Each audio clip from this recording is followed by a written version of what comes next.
weirdo crooner, old-fashioned pants waist. You know, he wears his pants up at like the Frank Sinatra place on his waist. It just bugs me.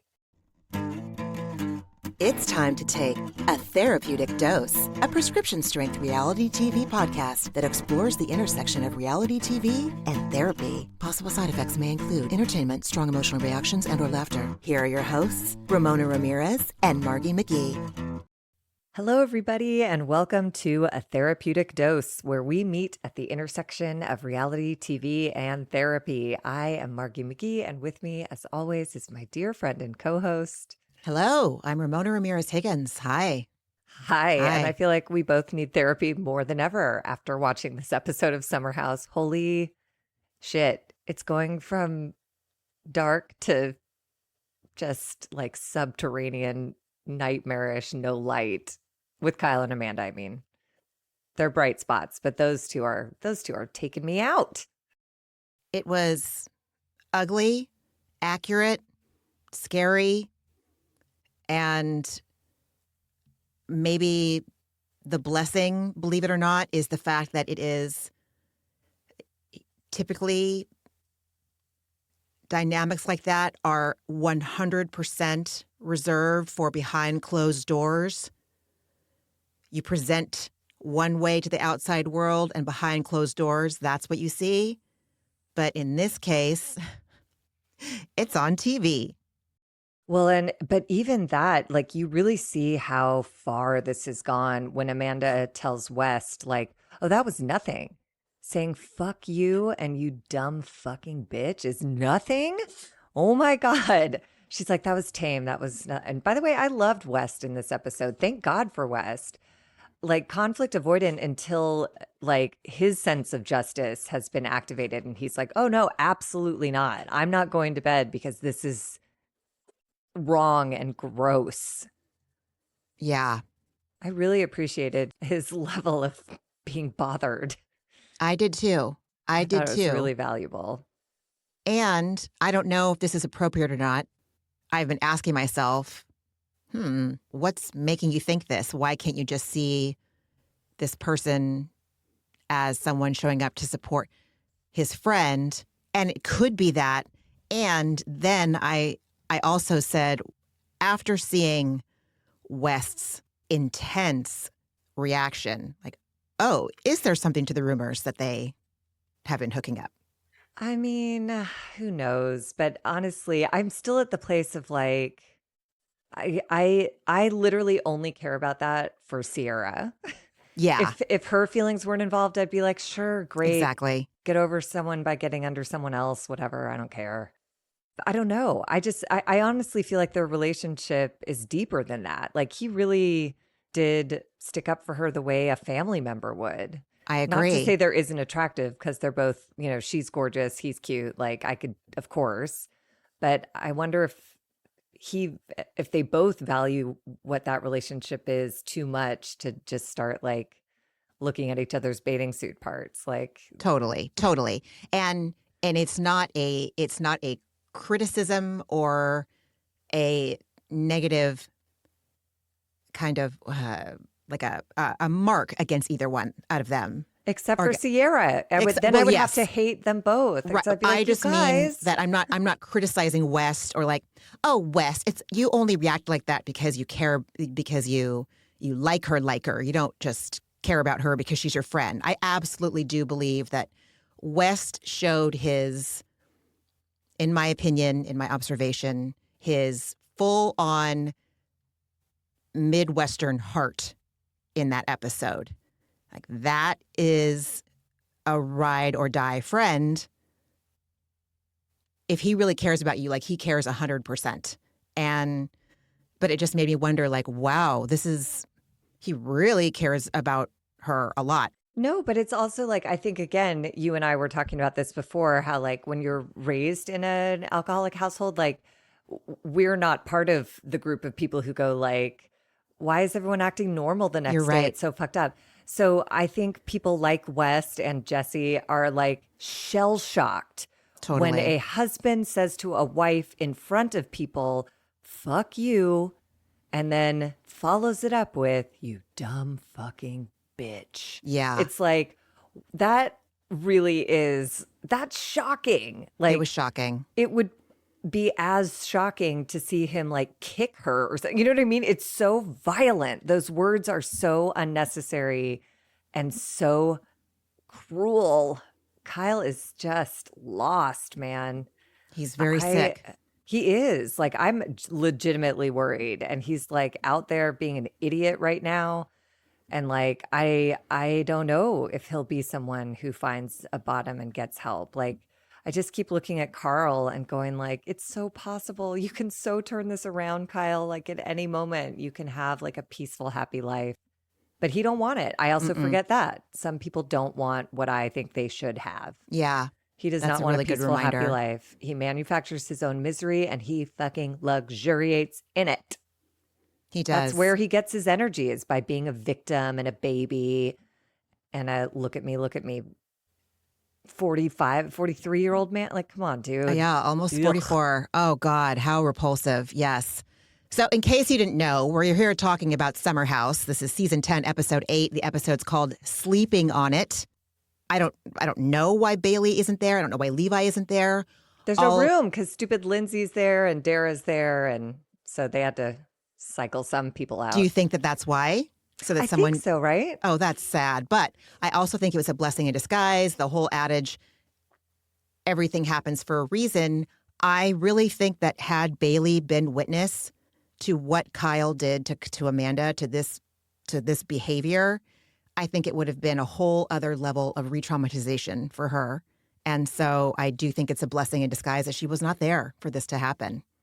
I think that would have been really, really hard on her. I mean, we've Mhm. already seen them the whole season, Levi and Bailey, watching from a distance, wide-eyed, as Mom, Amanda, and Kyle Dad have their dysfunctional patterns play out in front of them. Like, what do we do? Like, that would have been really, really catastrophically bad emotionally for Bailey, in my opinion. So I was glad she wasn't there.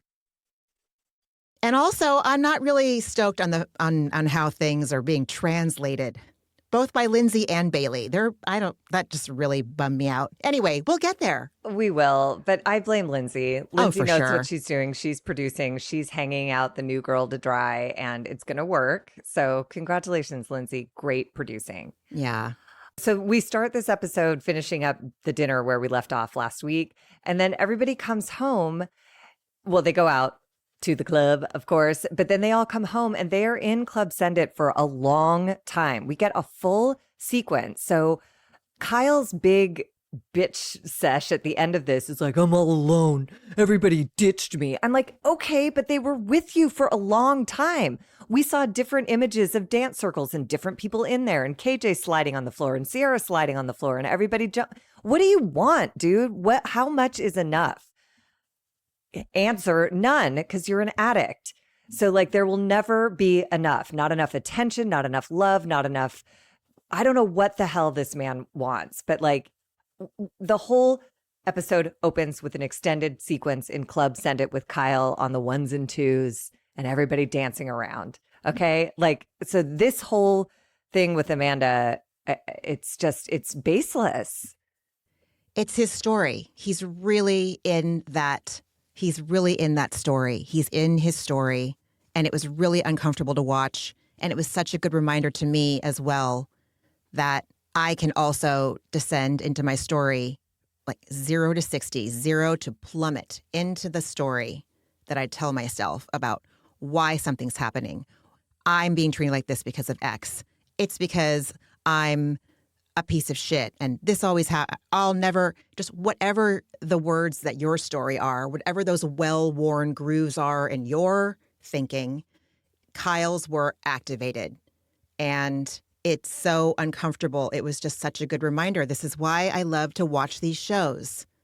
So much about myself I can learn from this episode. Yeah. So they danced for like an appropriate amount of time. And then most of them moved on to the next thing. They went outside and they were all just hanging out. And then, so in this episode, I don't know what's wrong with me. I really turned on a couple people hard in this episode. And Ben was already on my list. And this episode, I was just like, get out of here. Because in the backyard, so again, He went out of his way to storm upstairs and, chastise Bailey for saying, "You think I flirt with Amanda? No, I don't." Cut to a conversation where Amanda's like, "Do you ever choke someone during sex?" And he's like, "I'll do it gentle if they ask." She's like, "I've never had angry sex." You don't have this conversation with someone and expect people to go like, "Yeah, no, they were basically talking about the weather." No, they're not. They're talking about specific mechanics of sex they like, sex they've had.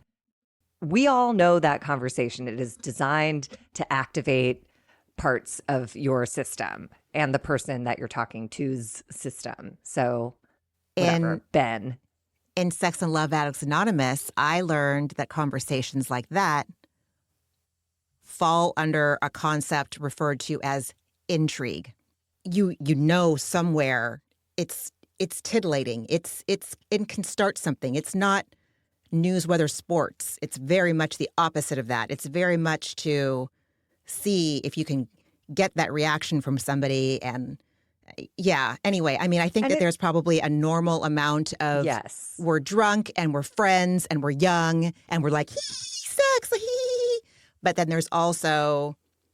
But if you're going to storm upstairs in your tuxedo and yell at someone about it, you better not do this. Very sir. fair. You better very stay fair. on. You better make sure your side of the street is spick and span, sparkling clean. Yes. Otherwise, what you come off as is a misogynistic asshole. That's my takeaway. I can see that. And what he has to say later about Kyle, I'm like, Ben, you sure make a lot of allowances for someone who did something as the other people, and I really, again, appreciated West's degree of offense where he was like, there is nothing Kyle could do ever to make up for what I witnessed just last night. And I'm like, Yeah. So while Sierra and West are outside like schoolyard flirting, there's a Yeezy being flipped at someone's back. And just, it was cute. I thought it was adorable. And I'm still on low-key pins and needles, wanting to see what's going to happen with them this summer, and also completely in support if nothing happens. And if it just ends at this flirtation and them like trying to figure it out so that nothing gets messier, whatever. But so while everyone's outside having a good time, possibly intriguing, whatever, Kyle is inside muttering to himself. He's carrying around a Bluetooth speaker. He's wearing this.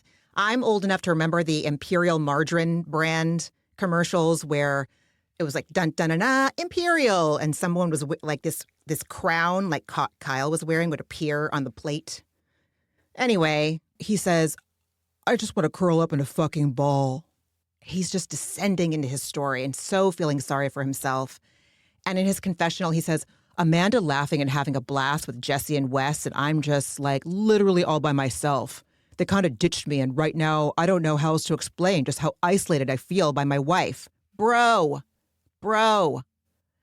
And this, in 12-step rooms, they say we manufacture our own misery. Kyle, they're right outside the door. They were just there with you. But again, to me, it's evidence of like the progressive nature of this illness of like the highs are shorter and the lows are darker. They were just in there. He's unplugging the speakers that everyone had just been dancing around to. And now he's like, nobody likes me. I'm all alone. They ditched me. My wife. It's like, Kyle, oh my God. This man is unwell. He's very unwell. He's extremely unwell. So at 2:01 a.m., as Amanda is telling everybody outside they should go in and go to bed, Kyle comes outside carrying his little Bluetooth speaker and starts blasting music. He's awkwardly dancing and everyone's kind of looking at him. And it just reminded me of that dynamic when the alcoholic is in their cups, they're past the point of no return. They are on the spectrum from tipsy to passing out. He's sloppy, he's slurring, he's the alcoholic holding court and holding people fucking hostage. And it's awful. And Sierra says rightly, "All right, I've had enough," trying to set a boundary and reel things in. It's fair. It's 2 a.m., dude. Read the room. Everyone's tired. There's not enough for Kyle. There's just not enough. And like, it's so, yeah, like you said, the holding court thing, it's just such a high demand sickness. It is. It asks so much of everyone in its orbit. I felt sad for him when he was dancing, but then obviously his reaction, which is to slur to Amanda, "Hey, Amanda, way to support me." Support you? It's 2 a.m. We already danced in your club. It's 2 a.m. actually is the end of that sentence. Like, it's bedtime. Yeah. It's not about supporting you. Also, you're in the backyard with a Bluetooth speaker. You're not doing anything. He's so irrational. It's upsetting, obviously. It is. I mean, the one thing I kept wanting to say over and over throughout this entire scene was trying to discuss anything rationally with someone who is this drunk is not going to end well for anybody. And I understand that impulse to want to get in and sort it out. But when someone is that intoxicated, it is impossible. And it is a fool's errand. It will not end well. It might end worse, but it won't end well. Nothing's going to get fixed. Everyone just get your, grab your Gatorades and your respective Advils for the morning and go the fuck to sleep. And because rationalizing with someone like Kyle in that state is not going to work at all. And that, I think we could really see Amanda, that conditioning is now in her. Yeah. Where she just keeps telling everyone, it's fine. Don't take up this fight. Let me go to bed. I'll cry. It's fine. I cry all the time. And she doesn't even fight back when he calls her these disgusting names. She's like, okay, I'm that. Okay. It's just, you're right. And that is sort of the way to do it, which is just to like play dead and survive one more day. It's just so, the darkness. It's so dark. It's that Twilight Zone sick place where even if the sun is shining bright, there's the cloud over you. So she tells him, listen, I'm so supportive right now. And he's like, no, you're not. Again, a fool's errand for Amanda to ask the group if I'm supportive and then ask Kyle, did you not say I'm the least supportive wife around? And he just mutters, fuck you, and walks in the house. West is disgusted immediately. He shouts at Kyle after him. Everyone is shocked. Sierra immediately moves to Amanda to comfort her. And Amanda goes into full Al-Anon mode. It is wired in her body to react this way. Her sympathetic nerve system is activated, and she's just reassuring the group, I'm okay. She tells them, we're all going to go to bed. We're going to act like nothing happened, and we're all going to celebrate Kyle's birthday tomorrow. Like, she's in full survival mode. This is what you do. God. But it's also like you really see how it's a cycle. And I relate so much to you. Oh, okay, it's going to be this kind of night. And you just click into like, here's what we do. Yep. I'm going to say I'm fine. You guys pretend this didn't happen. Tomorrow, we start fresh. We never mention it. We don't touch it because it's a fucking third rail and we'll all die. Bye. This is a well-employed coping skill that has come from desperation and need. And it was lovely to see that there are some people in this group. And I actually really think West helped Amanda see how crazy bad this is by just relentlessly being like, no. Yeah, he refused to accept it, which is great. Understandable, because it's unacceptable. Yeah. It's unacceptable. And again, I turned on Ben hard in this episode. Wes did such a good job of just communicating with Kyle, with Amanda, what the problem is here. And meanwhile, Ben's like, do you know how to use the soda maker? That's his way. He know. He can't confront it. He can't confront it. And it's the things 2 a.m. Yeah. And he eventually said, like, as he was walking away, he said something meaningful to her. But I'm so happy for Amanda that West's instincts took over and he heard the words fuck you come out of a husband's mouth toward his wife. And he just goes, Kyle. Yeah. Because it's like, no, it's like telling a dog, don't shit on your owner. It's so weird. Exactly. So Wes tells everyone he's going to go talk to Kyle while Sierra is telling Amanda, listen, it is not okay to tell your wife, fuck you. And Amanda again says, it's his birthday party tomorrow. We're going to have fun and enjoy ourselves. It is what it is. We don't have to talk about it. But that line, I was like, oh, she's already planning her exit. I think this summer she had a sense like if things don't drastically change, it's over. because Mm-hmm. it's been 10 years now, and it's getting worse, never better. This summer is way worse than it's ever been, including just the logistical shit of being a DJ. Oh my It's God. nuts, this guy. Yeah, it is. In her confessional, Amanda says, "What's the point? Literally, what is the point of talking about this? It's only going to make things worse. He's not going to take accountability. He's not going to apologize for what he did. I know that it's wrong the way he speaks to me. I'm fully aware of that. I'm not okay with it. I just know that having a conversation about it isn't going to go anywhere." All 100% true. And a healthy attitude. Very. Like, clearly she's in therapy and she knows, yeah, that she's surrendered She surrendered, to what's available to her with resigned. Kyle, and it's not enough. Yes. Yep. So Ben is in Club Send It with Kyle trying to figure out, where did the fuck you come from?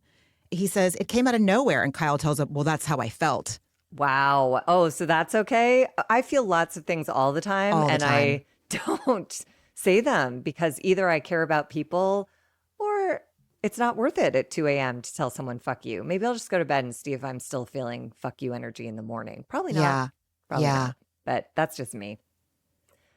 Oh, God. And then Kyle rationalizes his behavior like he's trying to sell Ben on why he said the fuck you. And he says, how much did you see Amanda talking to me today? She said 5 words to me all night. All I do is get shut down. Over the last 10 seasons, we've all seen Kyle's pattern. Like, he does not eat carbs during the week. He works out a lot during the week. And that on the weekends, we always see him, I don't want to say binge eating. He's, but he does like to go at it with the carbs that he doesn't let himself eat during the week when he's wasted. So he's got some, I don't know, a leftover pizza or something in his mouth. And again, he's telling himself and Ben his story.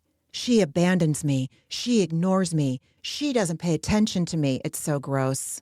It is, and you really see how he thinks that is a good enough justification to say fuck you to your wife. Yeah. To him, that does it. So whatever.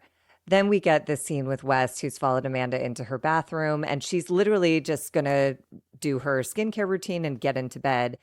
And she says, I'm fine. And he says, objectively, nothing happened to provoke that. I've never seen him do something completely unprovoked. And Amanda says, thank you for understanding, and then breaks down crying. And this is all like off camera. It's just their mics capturing it. And later, West reports that was 20 minutes of her sobbing to him. So like, this is a breakdown a long time coming. And I think often when you're under a roof, isolated with the alcoholic, you're just concerned about your safety and survival.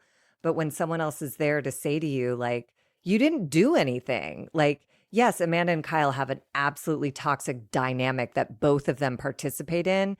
But in that moment, that's not okay at all. And I think it meant a lot to Amanda to have someone say that, because Kyle just has reason after reason why it is okay. So either you start to believe those reasons or you get tired by hearing them. So you just shut down. But West gave her the opportunity to like take that in and let some stuff out. Totally. And I mean, she even said the next day to Lindsay, I can't remember the last time I cried. And I cried 3 times last night.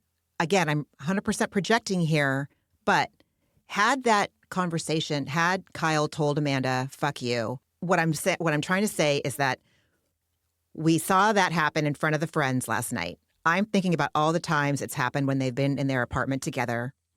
And if someone isn't there, if a third party isn't there to talk to Amanda about it and say, hey, that was not cool. What the fuck?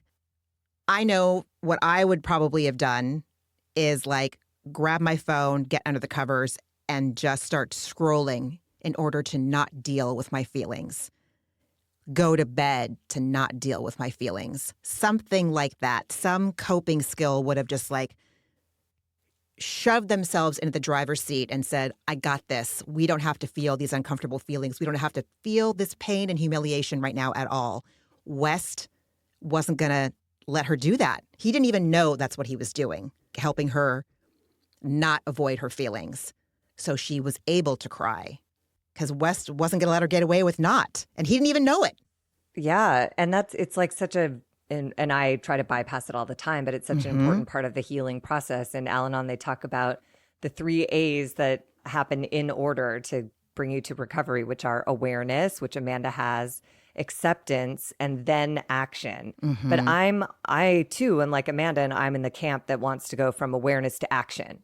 It's just like, that happened. Great. I see it. I understand it's terrible. Let's move on. How do we get through this? Great. We all pretend it doesn't happen. We do the birthday party and we keep it moving, as opposed to this really profound step of acceptance, of just sitting in the reality of who this person is and what they're capable of. And you don't have to know an outcome, but just like collapsing into West and crying with him, I think probably brought her more clarity than any like action steps could have done. I agree. Totally.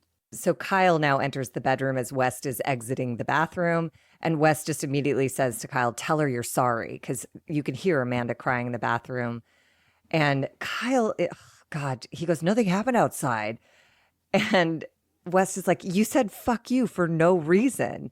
And Kyle says, well, she gave me fuck you eyes. And West is like, no, she didn't. And he's like kind of raising his voice and whining like a kid. Raising his arms. Like, go apologize, dude. Like, what the fuck? Yeah. And I also relate to that little kid energy of like, come on, like anyone can see this. It's like, don't gaslight my ass. Exactly. Kyle walks into the bathroom and Amanda goes, hey, I'm just getting ready for bed. In this chilling, like Stepford wifey, like, let's just get through this place again. Yep. And then Kyle, takes Wes' instruction and goes, I'm sorry for saying fuck you. Should have ended it there. But he goes on, just doesn't feel like you paid any attention to me. I don't feel like you make any effort with me. And again, I notice Amanda's tactic, which I wonder if it's therapist directed, where she just asks questions. She's like, and what do you feel like making an effort would look like? And I can't even remember how he answers. Conversing, just slurring some bullshit. He says, just conversing with me, just talking with me. What kind of an invitation to talk to you is dancing around with your Bluetooth speaker and subsequently saying you're the least supportive wife, fuck you? Who is going to enter that conversation, Kyle? Get over yourself. It takes two, dumbass. I'm not going to, if someone pulls out a chair that just has nails sticking up out of it and says, have a seat, I'm not going to have a seat. That chair is going to put rusty nails up my ass. No. So pull out a better chair, Kyle. Plus, like what you said earlier, it's never going to be enough. He is a vessel of unmet need. And he's filling it with alcohol, DJs, accolades. Young girls. All of these things that are nothing. They're not real. Because he has to be the source of his own validation. But that is not something that he is willing to even consider. Because it's way harder and it requires way more fucking work and way more emotional regulation than he is capable of right now. And stillness. He's yes. So addicted to being in motion and achieving and suffering and stressing. And like that is his addiction too, I think. Absolutely. And it's just much easier to blame everyone else for your misery. You didn't do it right. You're not doing enough. You. I do everything. I'm always doing shit. Yep. I work out. I have a business. I DJ to make money for my business.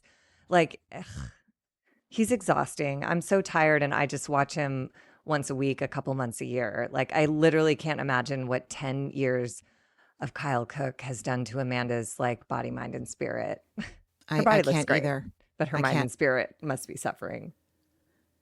So in his confessional, Wes says, listen, with friends, I've definitely been conflict avoidant, but I have no choice but to be a part of the Kyle and Amanda mix because we live together. I care about both of them, and I want them both to be happy. And if Kyle's being a dickhead, who has Amanda's back? I really, really appreciated this perspective from him and looking at him as a full-on guardian angel in this situation. That's what I was going to say. Like, I think West is actually like selling it short in a way. Like, I think it's only happened to me a few times in my life, but like this feels like it's a calling for him. Like this is part of West's purpose in his life because he can't let it go. He can't live his own life comfortably if he just takes his hands off and steps back. So he's being called to do something that he doesn't normally do, is to engage in a conflicted situation in an effort to like tend to someone in need. And that's both of them. They are both in need. They are both struggling. They both need a way out. And Amanda, meanwhile, is still trying to have a meaningful conversation with Kyle. She asks him what his expectations are. He tells her, instead of hanging out with every one of my friends, maybe you should just hang out with me. Oh, my God. Oh, God, you're 43. You're 43. And it is that like alcoholic thing, addict thing of like the goalposts keep moving because she Always. says, that's not what you said. That's not what started this fight. And then it appears she catches herself and it's just like, this is a dead end. Oh God. Because she said, that's not what you said. And he says, I'm just letting you know how it is. And that's when she says, okay, Kyle, let me know how it is, which to me is her like attempt at gracefully exiting this situation. But that's not going to work with a riled up addict who says, you're a fucking dumbass bitch.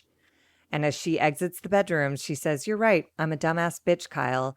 And I don't think she expected that Ben and West are standing in the hallway. So they heard her echo back what Kyle had just said to her. And they are both standing dead still in stunned silence. Like, what the fuck did you just say? Like, he literally just said, fuck you. We've all had a conversation about how fucked up that is. And you're now exiting the bedroom reporting that he said, you're a fucking dumbass bitch. Way to check all the boxes on that one, Kyle. Wow. If you'd thrown a CUNT in there, we'd really have had the hat trick. Exactly. The trifecta, right. Yep. I thought it was interesting, like during that conversation, she's like, okay, you want me to hang out with you while you're hanging out with all the random people, the hangers on, like when he's DJing. And Kyle says, I'm only hanging out with those strangers because you literally ignore me. This is what that term rewriting history comes up. He's going to use anything to turn it around. I mean, look, she does ignore him. She does talk shit about him. She is mean to him. But like, it does not excuse saying the whole point of this conversation is you saying, fuck you at 2 a.m. when I wouldn't stand up and dance around your Bluetooth speaker. They are not in a healthy dynamic. So Amanda has a big part in that.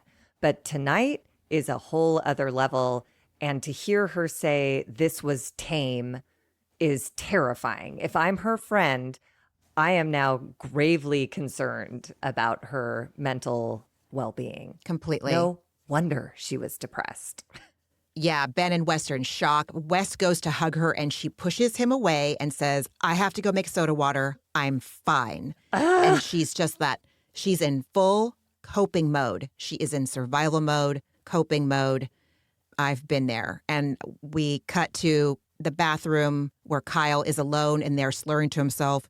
You ignore me all night long with our friends. You prefer our friends over me. Just Wouldn't you? Yeah, dude. Honestly, seriously. Kyle, like if someone Seriously. just said in your face, fuck you, wouldn't you turn to anyone else in the space to hang out with them?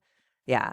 And this is where Ben, his version of showing up for her is to say, hey, do you know how to work the soda stream maker? Because he is also so stunted emotionally, God bless, that's his best way of showing his support. He sure had a lot to say when he was mad at Bailey. He did. In a moment when Amanda could have really used like, hey, I'm here. I support you. You're not alone tonight. He goes, do you know how to use the soda maker? I know. Fuck off, I idiot. see it. But again, I turned on him and like, I am going to have he's got an uphill battle with me now, unfortunately.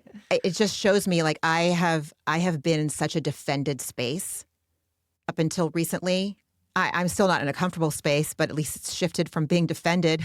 That when I saw that scene happen between Ben and Bailey a couple episodes back, I was in such a like coping skill, protect myself in any cost mode that I was like, yep, okay, Ben, I get it, you know? And now that I have worked through that, thank God, or I don't want to say worked through it, I'm working through some stuff, but I'm no longer in that space of feeling ultra defended. It took a lot of crying to get over it. Good for you. And breathing, yeah. That's acceptance, It's baby. fucking excruciating, but It is, but it's so worth it. it is worth it. My point is that when I watched that scene, I was so defended in so much protective mode. I was giving Ben's behavior too much permission because I was projecting. Well, and he gives Kyle a lot of leeway here in his confessional. Ben says, I've known him for a year. We've hung out a bunch. I've never seen this side of him ever, which scares the fuck out of me if I'm Ben. Mm-hmm. And he says, I know he's super stressed with Loverboy. And I think sometimes Amanda likes to push his buttons, and that keeps building into a tipping point, and then there's a blow up. And I was like, Ben. And fortunately, he ends it by saying, but nothing I've seen warrants a blow up like that. So great.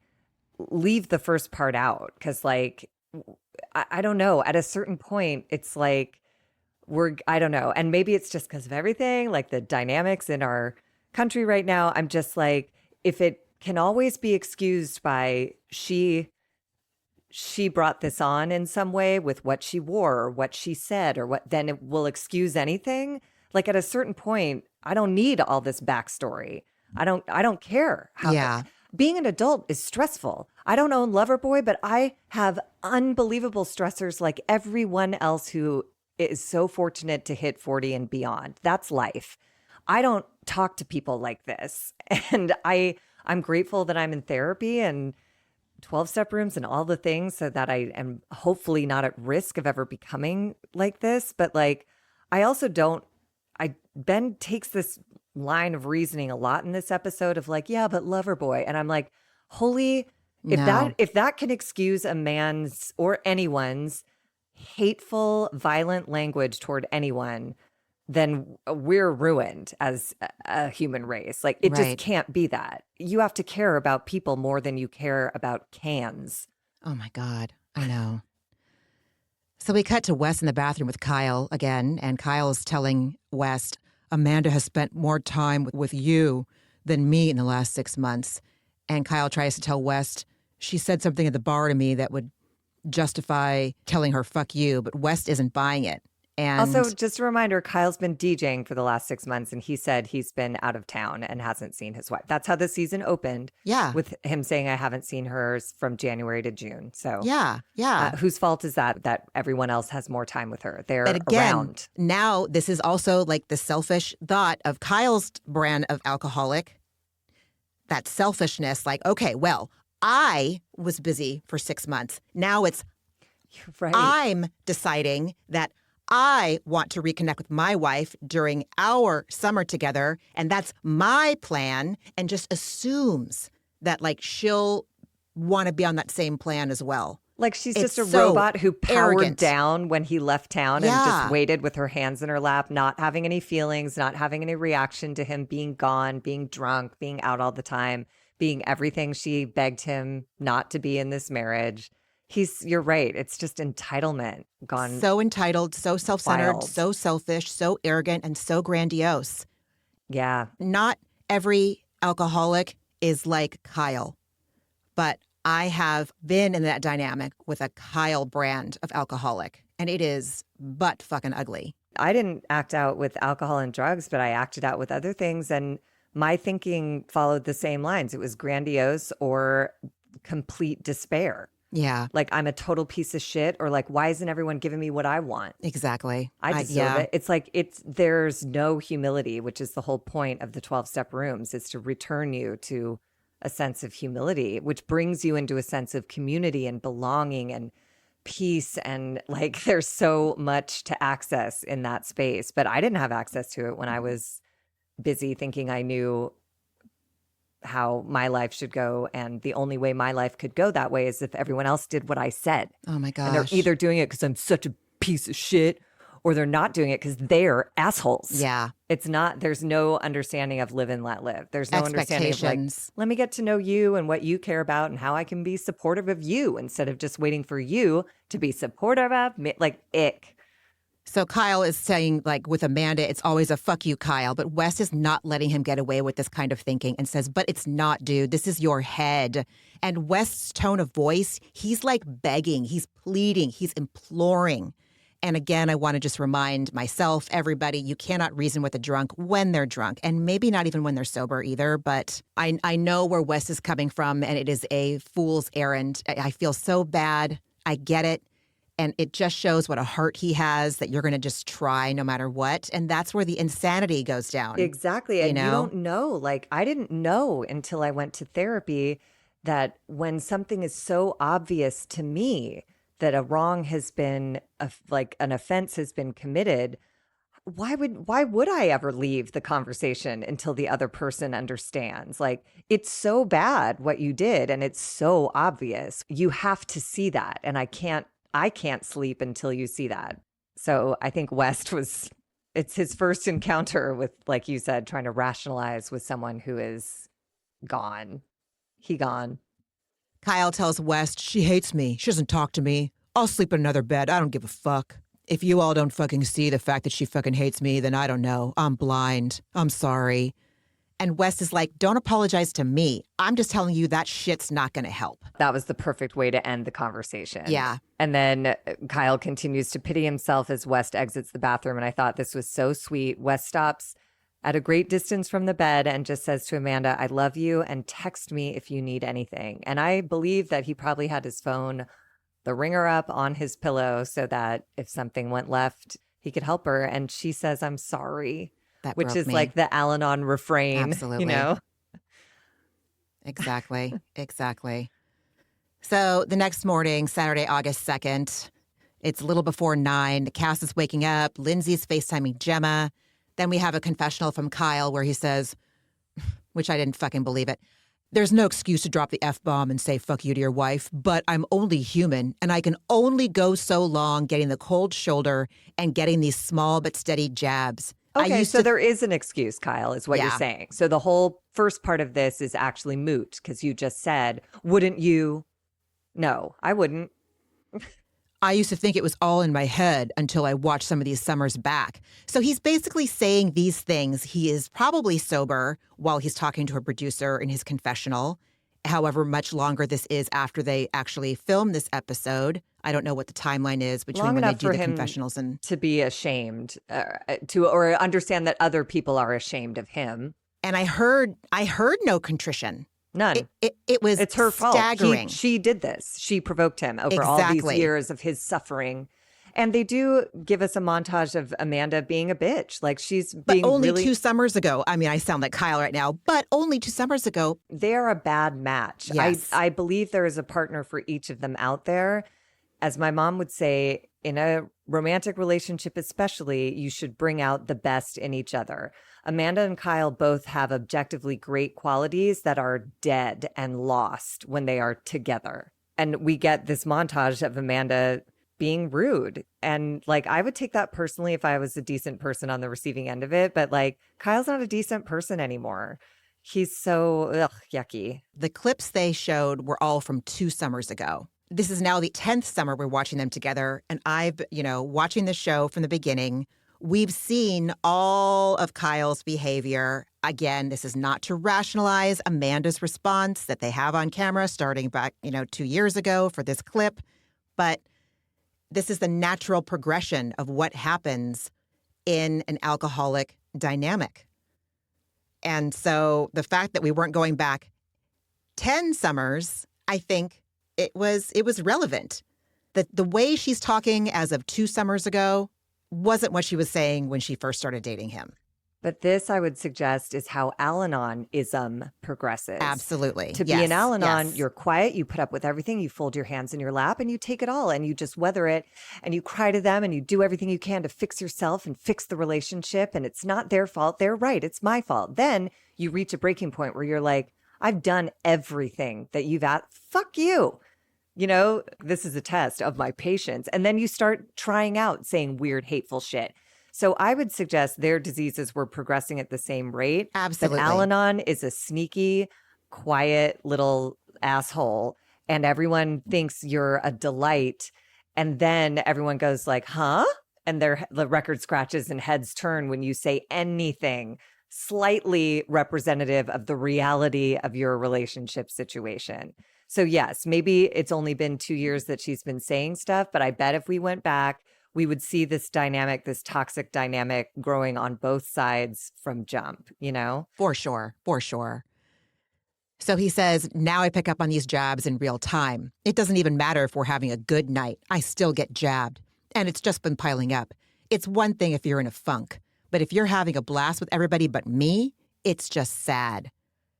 0 looking at himself, it's all external. And that was also my experience with an unsober alcoholic, was that it was everybody else's fault, all these external things that made it why I was acting like XYZ. And You know? also, it's a lie. Last Yeah. weekend was Amanda's birthday, and he says, it doesn't even matter if we're having a good night, I still get jabbed. We just watched her birthday where she praised you for the gift. She called her mom to say what a good guy you are. She told you that her mom said, you're such a great guy. She sat on your lap and said, thank you for the thoughtful gift. You listened to me.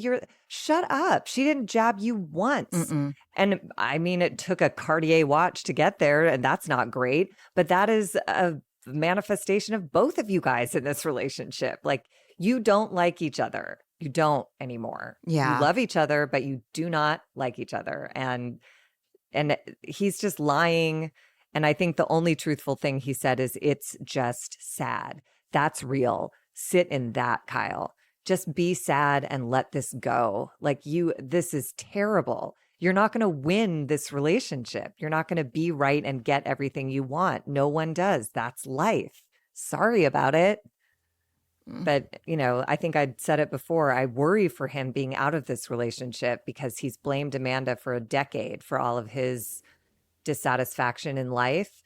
And now, welcome to life, Kyle. It's dissatisfying unless you work hard on yourself and work hard to maintain healthy relationships. So, yikesies. So we see KJ texting Dara, and he's saying he can't wait to see her, asking her ETA. She's like, I'm on my way. I'm going to see you soon. I just thought that was so sweet. Carl and Jesse come into Kyle and Amanda's room to collect Kyle because they're all going to go to the gym. And Jesse walks by the bed and says to Amanda, good morning, pineapple. And she giggles. And Kyle says, oh, that's all you have to do to make her smile in the morning? Holy shit. You could also not say, fuck you, you fucking dumb bitch. That also could get her to smile in the morning. Yeah. Consider that. It's not just the word pineapple. It's actually the setup from the night before, which is that guy didn't call her a dumb fucking bitch. Or tell someone, I need you to come home with me and not go out as much as you do for years and years and years. This is my request on refrain, on repeat. But you don't do that. But then it's on your timeline and you decide you want to spend the summer with me. And I'm just supposed to be like, oh, okay, great. Okay, let's do it. And then Carl comes in and starts dancing this really unattractive little jig. Kyle tries dancing too and says, I tried that. And she just says, get away from me. Carl says, well, maybe you just need to add the arm. And that is like Carl's Al-Anonism in the house of like, but just try this. Anyways, let's not talk about anything. Bye. We're going to the gym.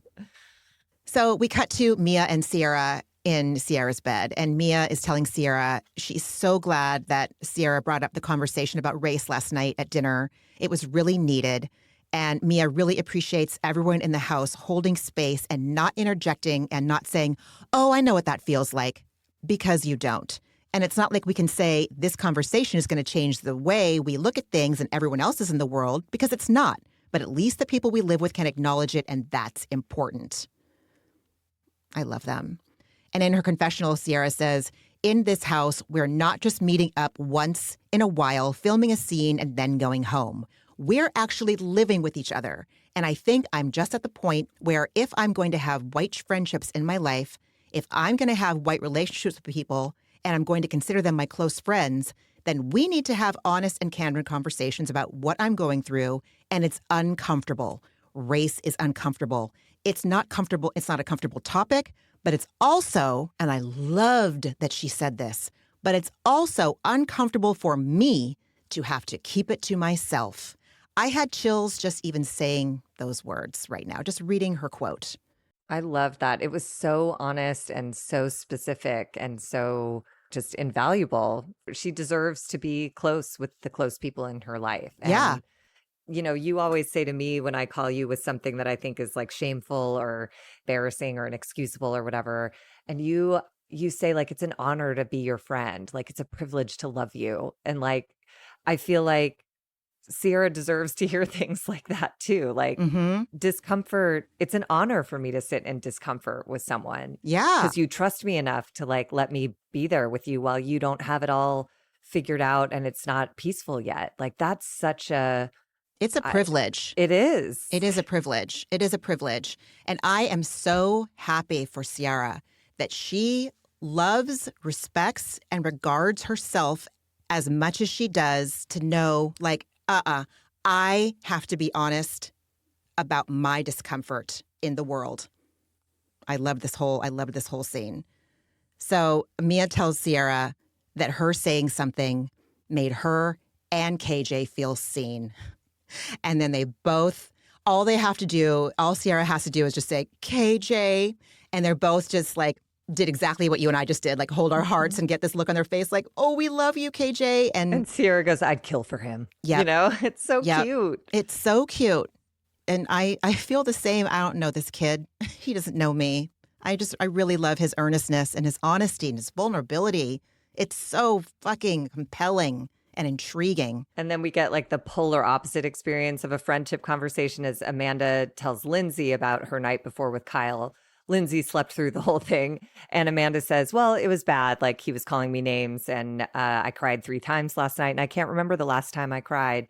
And Lindsay just goes, She just sort of, I'm like, dude, your friend of all these years just told you something like pretty profound and all you can do is kind of like nod through a wince. I was like, well, that's nothing.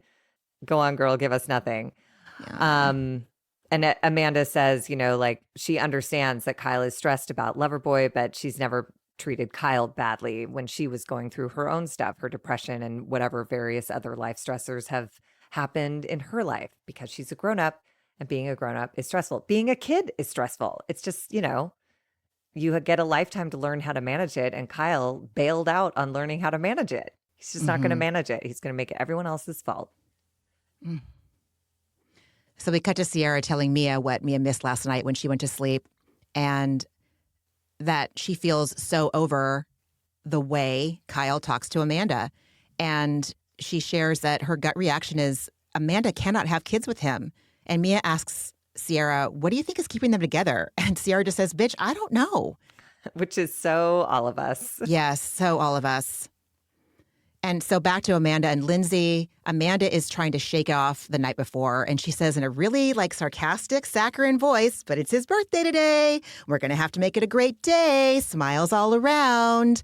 And all Lindsay can say is, legitimately, you're so good at compartmentalizing. And Amanda says, I have to. And I would just suggest that like compartmentalizing is not like a skill it's to be not praised goals. necessarily. Yeah. No, I mean, it has its place. Like for in sure. work, you want to check your personal life at the door and like come in and do your job and whatever. But like when it comes to like compartmentalizing within your marriage feels like dangerous ground. But Lindsay's like, good for you for just cutting it. And oh God. Anyways. Ugh.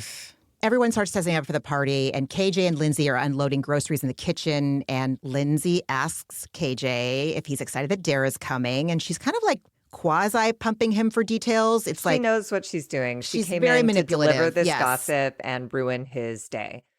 But it actually turned out to bring Dara and him closer, thank God, in the end. But, you know, she's such a... Talk about a see you next Tuesday. This moment, I was like, get out of here. She's very sick. She's very sick. I feel for Lindsay. I do. And I'm also annoyed by her. And she's asking weird shit. It was staggering to me that Lindsay couldn't stop to think for a second that KJ and Dara's relationship is going smoothly and without drama and everything's on the up and up. So she's like, is one of you more invested than the other? I would never think to ask somebody, well, what do you think? Do you think that they like you more than you like them or vice versa? But that's what Lindsay is trying to get at. It was wild. She basically, I feel like she was saying, like, if that dynamic doesn't already exist, I have information that will make it happen. Here, Bailey said that Dara, the person that you really like and you think it's mutual, she went into Ben's room for an hour and came out wearing different clothes.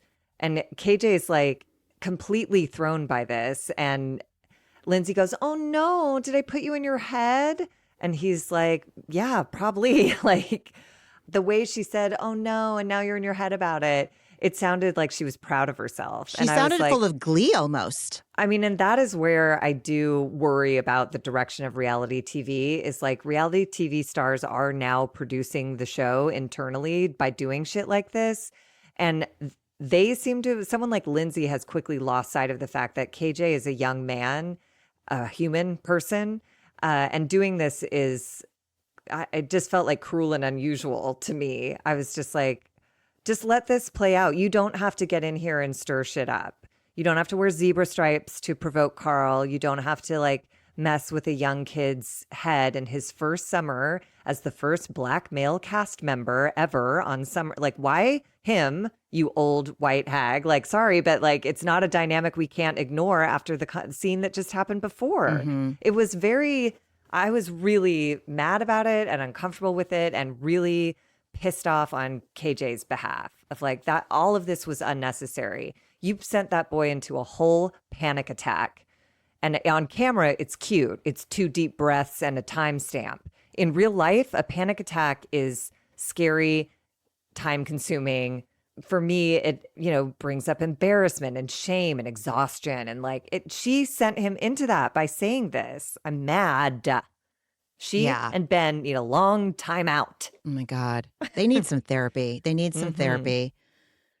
So, yeah, Lindsay's fully in his head and he starts asking Lindsay to fill him in. And Lindsay says, well, according to Bailey, Dara went into Ben's room. They were in there for an hour. And we see the flashback of Bailey telling Lindsay, Dara went into Ben's room in one outfit and came out in another. And I'm all, yeah, bitch, because she was going to fucking ride the jitney home after the Ren Fair party and didn't want to go home in some sort of like Ren Fair tunic.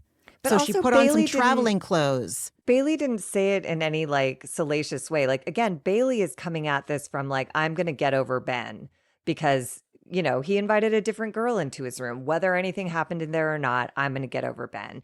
Lindsay takes that and twists it into this, which throws KJ into a spiral. Like, it's just so mean. Honestly, it's mean spirited and it doesn't. She had no good intentions Bravo. by that. She had no pure intentions. And KJ tells Lindsay, I didn't know about her going in his room. And she's like, oh, God, I'm sorry. You're probably going to be in your head about it. And he's like, yeah, I am. And you fucking probably know this about me. And you did it anyway. He didn't say that. That was my editorial. But like, he didn't know. He just was in his head. Poor like thing, you could feel dude. the ache and the pain starting to descend on him. And that broke my heart. And KJ then says in his confessional, I'm already anxious about her coming to the house and making sure she's having a good time and feeling included, which I thought was so sweet. So sweet. And then I'm being reminded of the party where I already felt jealous of Ben, which again, he's just so straightforward and honest. And he says, like I said, I'm a very honest person. And if she wasn't being honest about that, then it's like, what else are you hiding? So nothing, dude. Lindsay's just a monster. And anyone who is Team Lindsay and the Carl Lindsay breakup, like, I don't this get is that. how she acts. Like, she likes this. She gets off on manipulating people. She's in PR. She's made a career out of it. Oh, wow. That's so true. It's so true. You change how people think with the way you do your job. And here she is doing it on the most like tender mark ever. Yeah, Ugh. honestly. So in the backyard while they're setting up, KJ tells Carl and Kyle what Lindsay just shared with him. And Carl tells them, listen, when 2 people in the house have some sort of relationship going on, it becomes fodder and vigor for the whole house to discuss. And that's hard, especially with you being so new, KJ. And I was all, vigor? What's vigor? What do you think he was trying? I think it energizes them. It's gossip. People love talking about other people. Okay. I was like, vigor? Yeah, I think it's just that whole thing of like, people like to talk about other people.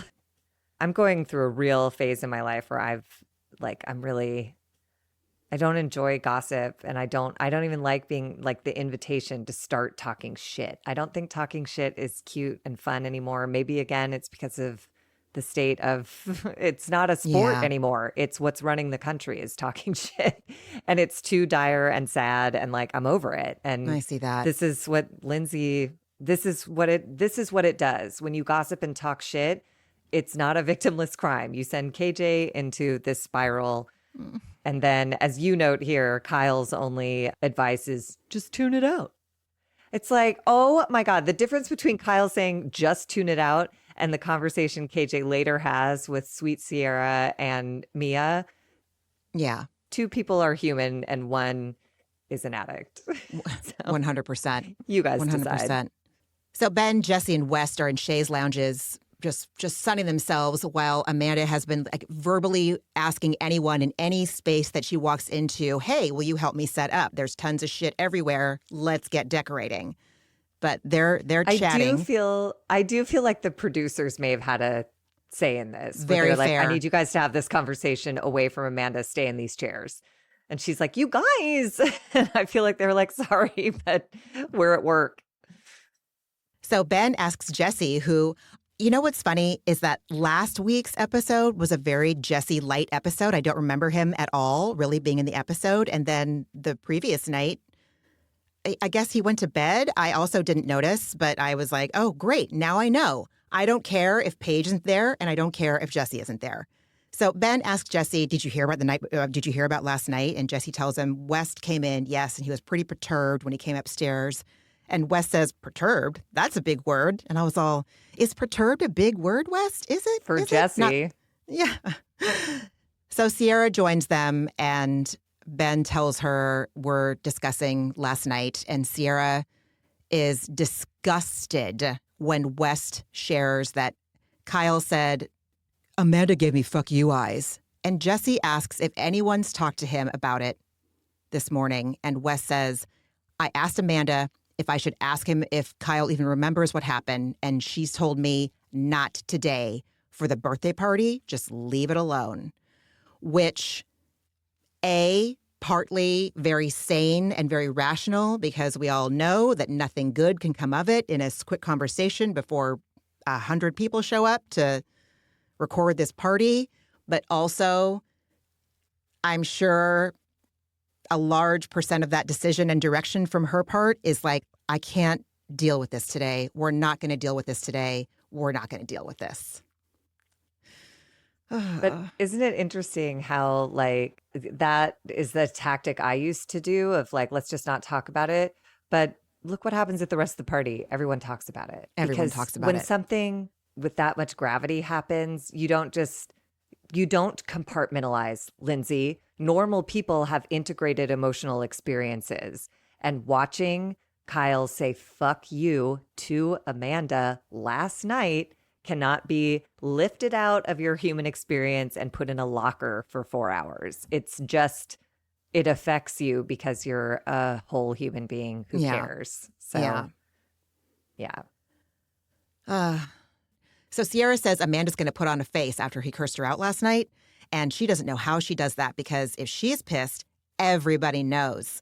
And Wes says, we know, but he West laughed. And Jesse. West and both yes. are like, we know. And they say it with like tenderness, but like also like, yeah, Sierra, you don't have to say that. And I just looked at Josh and I was like, am I the same? And he's all, yeah. And I just wanted to see what he'd say. But I love it. Yeah, but I love it. As she said, there's no gray area. Like you're never unsure of where you stand with me. And I prefer to have people like that in my life. And then Ben tells him that he went to see Kyle at the Loverboy offices, and he didn't realize it, but Kyle's personally on the hook for Loverboy for millions of dollars. Kyle personally guaranteed a $4 million loan, which is insane, back when Loverboy was doing well. But he has $2.1 million left on the loan. And if Loverboy tanks, he's bankrupt. And again, that's very stressful and ego crushing and everything. However, don't say fuck you to your wife after dancing around a Bluetooth speaker wearing a Burger King crown. Right. You're insane. I would almost be able to stomach him having an outburst at the Loverboy offices with the banker saying, sorry, dude, you're going to have to file for bankruptcy. It's over. Almost, maybe, but not at the summer house. Summers are fun, Kyle. Remember? Mm-hmm. You yelled that. Ugh. And Wes said he talked to Kyle about Loverboy too. And then we get another scene of West seated across from Kyle, who's like, yeah, Loverboy's really fucking tanking. And he has about 6 months cash reserves to keep the business afloat. But again, I don't know if I believe Kyle. Like, again, I have workaholics in my life who are catastrophizers. They're always like, everything's going to go to shit. I'll never work again. It's hopeless. The economy's tanking. Everything's going to die. I don't know. Where did you come up with the 6 month figure? You said you're meeting with the bankers later. So where did that come from? Your own fucking panic and self-centeredness and, I have it worse than anyone. My business is failing more than anyone. Guess what, Kyle? Bankruptcy has existed. You're not the first one to file. They didn't invent it for you. And as far as I Ask know, the president. he hasn't filed for bankruptcy. Yeah. So like you're making it work. Like again, the drama around a personality type like Kyle is exhausting. Because Exhausting. he's always got the highest stakes in the room. Whatever is going on in your life doesn't fucking compare because I guaranteed a $4 million loan.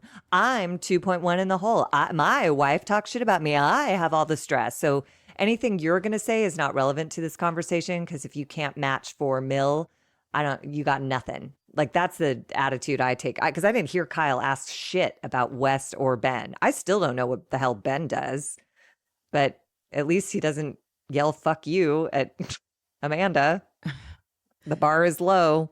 I mean, we can see how Kyle feels about soft bar from the dinner conversation. Like he's the expert. He knows what he's doing. I have a feeling that from the looks of soft bar's Yelp reviews, it seems like people are real fucking stoked on that place. And I have a feeling it's going to be a successful endeavor for Carl. I hope so. I hope Loverboy is successful. Here's what in life nobody knows, least of all Kyle. So stop condemning Soft Bar. Stop telling us that you're the first person to invest in your own company and have it go under. The only business owners I know have 15 failed attempts before the one that I know them for. So like you're so special, Kyle, that your first shot out of the gate should be the winner. Just again, humble yourself, sir. Be a human being, like learn something from this experience. Simple lesson. Don't invest. Don't guarantee 4 million unless you're sitting on it. I don't know. I have no patience for him, obviously. Mm-mm. Mm-mm. And Ben tries to say that he knows it's not an excuse, but figures Kyle's every thought at the moment is if Loverboy is bankrupt, I'm bankrupt also. You need to surgically separate these two things. It doesn't fucking matter. Yes, he might be extra stressed. Doesn't mean that it's okay to say what he said. And everybody has something like that you could. So Everybody. Then we just slot in. His only thought must be, my parent just died. His only thought must be, whatever. Like everybody has something always. And the whole point of being an adult is making the choice to be a kind person and manage your stressors, and Kyle is so juvenile. He made a commitment to marry another adult person and he is showing up as a whole 6-year-old having a tantrum.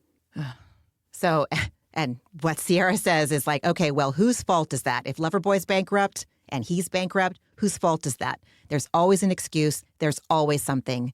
And Wes says there's no excuse for how he treated her last night. And Ben says we can all agree on that. Can we, Ben? I hope so. I hope you finally turn the corner on that one. And again, I love Wes' clarity. I don't think I've ever heard the kid more articulate in his life.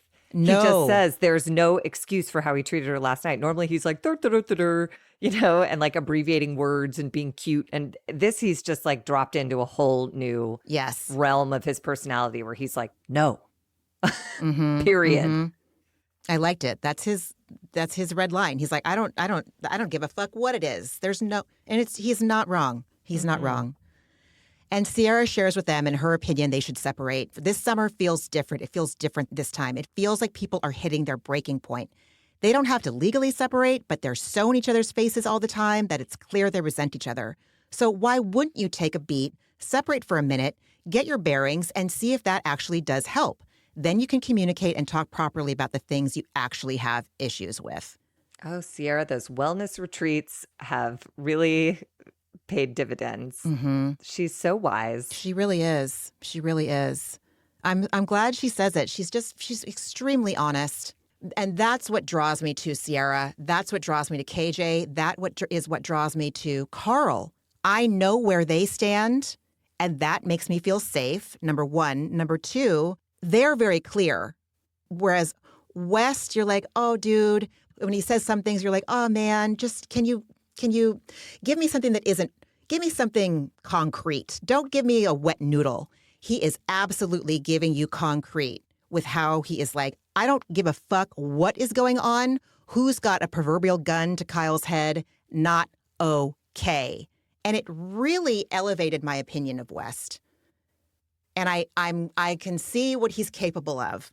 And you see why Sierra fell in love with him. Like, I believe these are the kind of conversations that she was referencing last week, where she was saying our relationship is much deeper than anyone knows.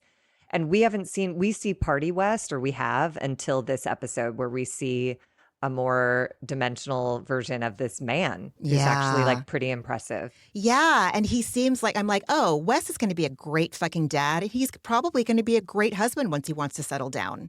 If he wants to, yeah. Yeah, Or if he'll he just wants be to, a good right. advocate in the world for people who, like he just has a real clear sense that I agree. that's valuable as much under a roof as it is in a workplace, as it is out in public at large. Like, Mm-hmm. it was nice to see.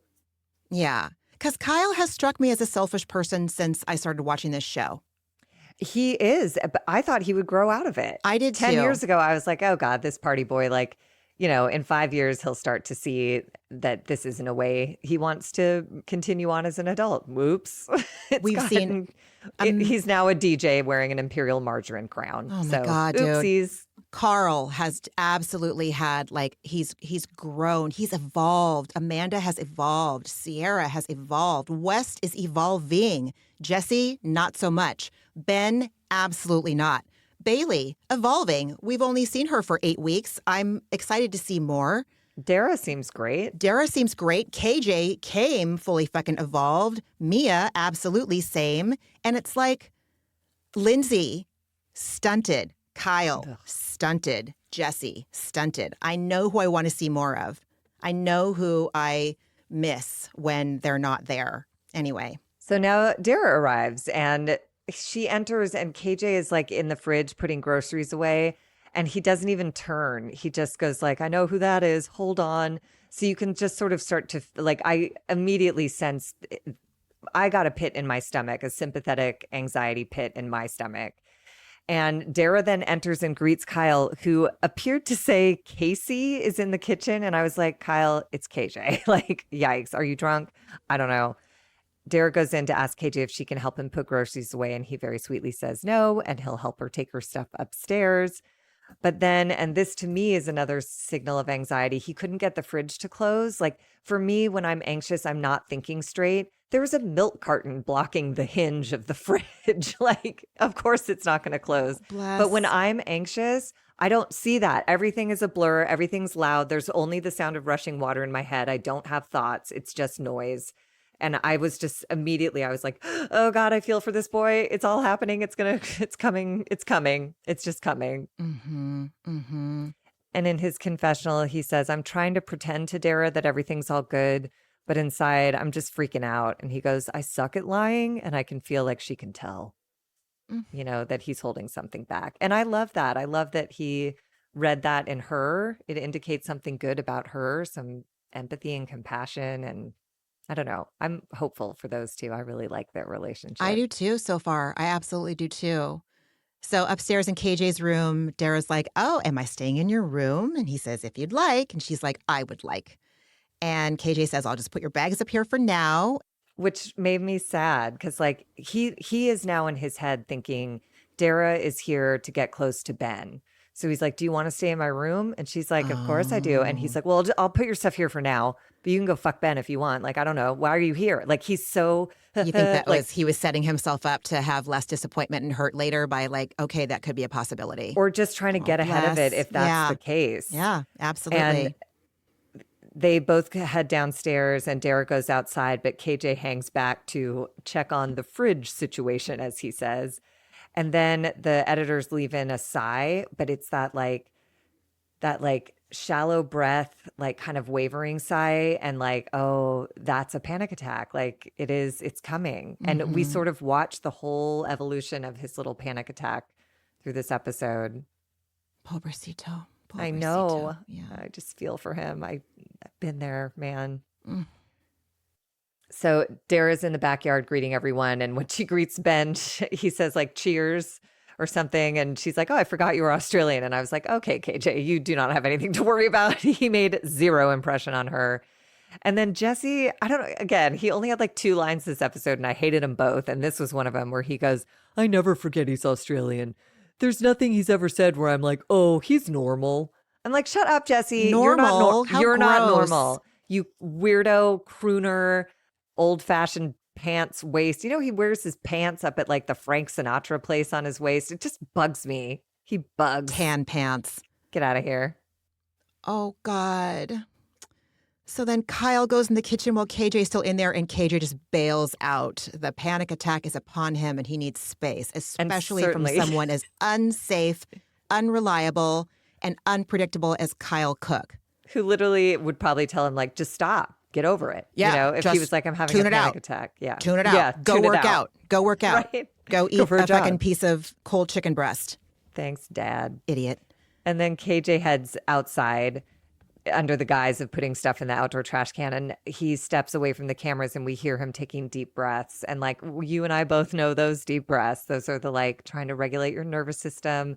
The panic attack is happening and it's just time to ride it out. For me, I just try not to feed into it and make it worse. Like it's already happening. So I just try to surrender and just like let my system freak out until it can come back down to earth. Yeah, pobrecito. So Kyle and Carl are in the kitchen. They're cleaning, and Kyle says, I'm in a little bit of a weird mood. Kyle says, I just keep overthinking things. And Carl goes, story of my life. And Kyle doesn't even acknowledge that Carl has said anything. And he goes, just letting like my happiness get hijacked.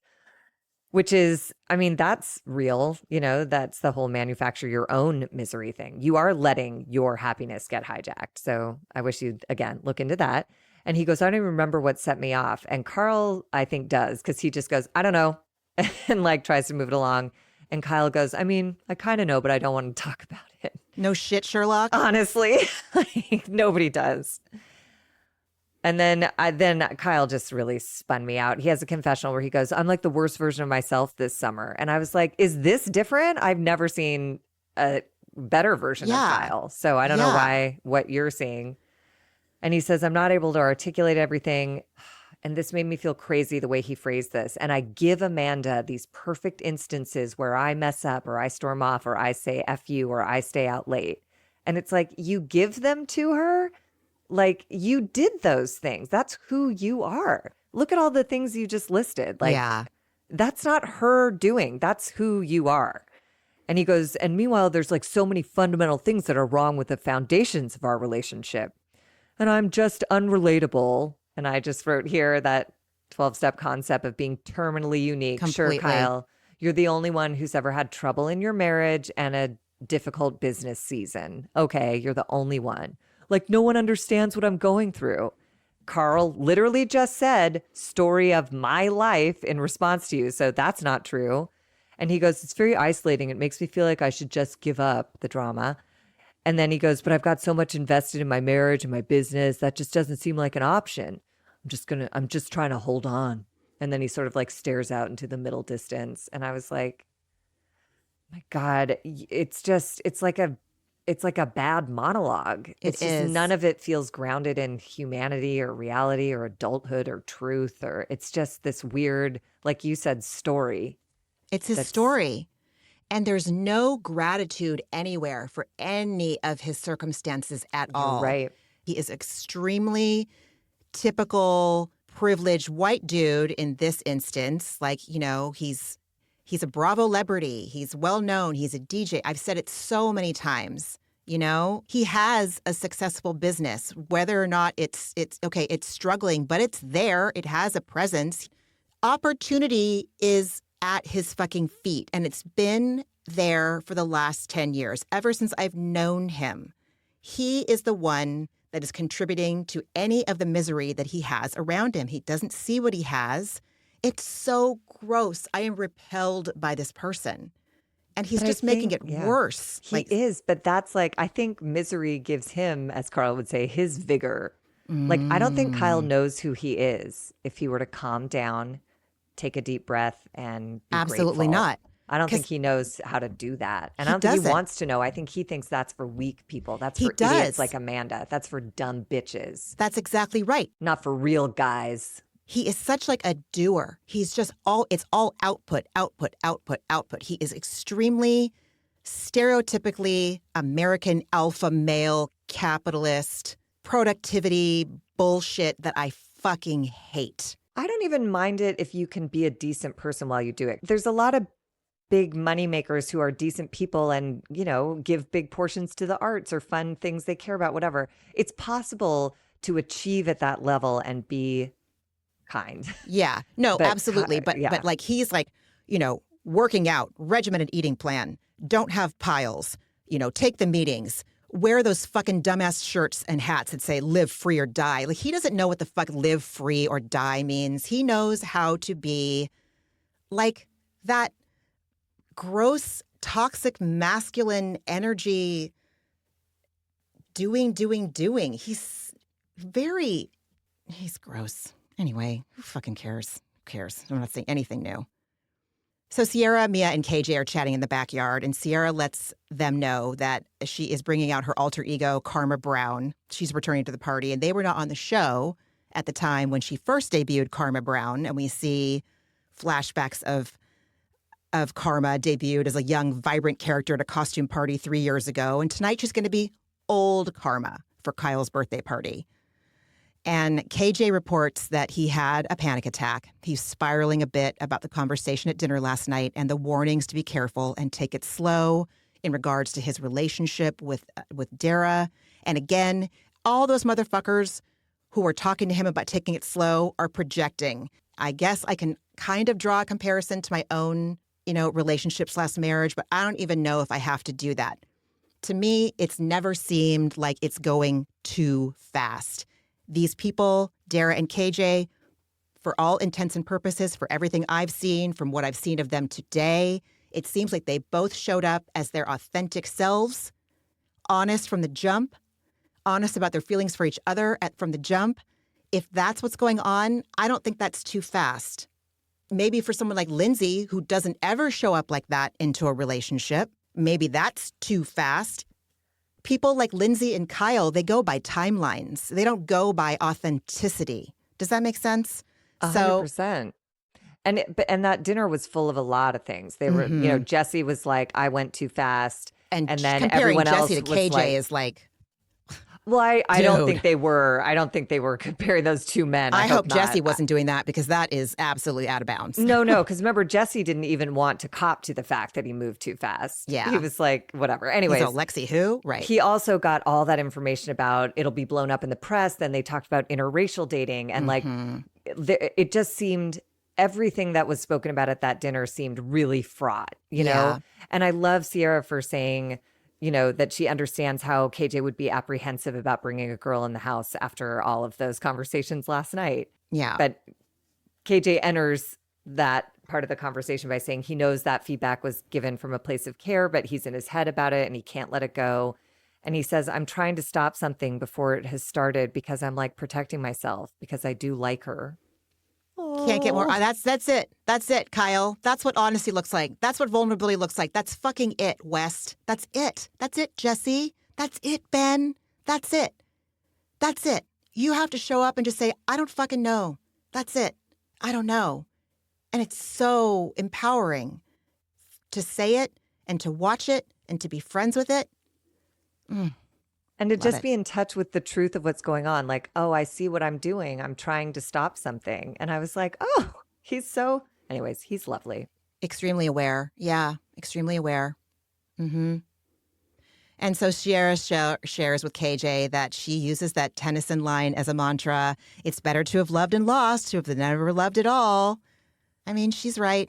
It's true. I love that poem. I really love that poem. And I think it is true. I wouldn't trade any of my experiences being in love for all of the pain that came with those relationships ending. It is worth the price of admission. Absolutely.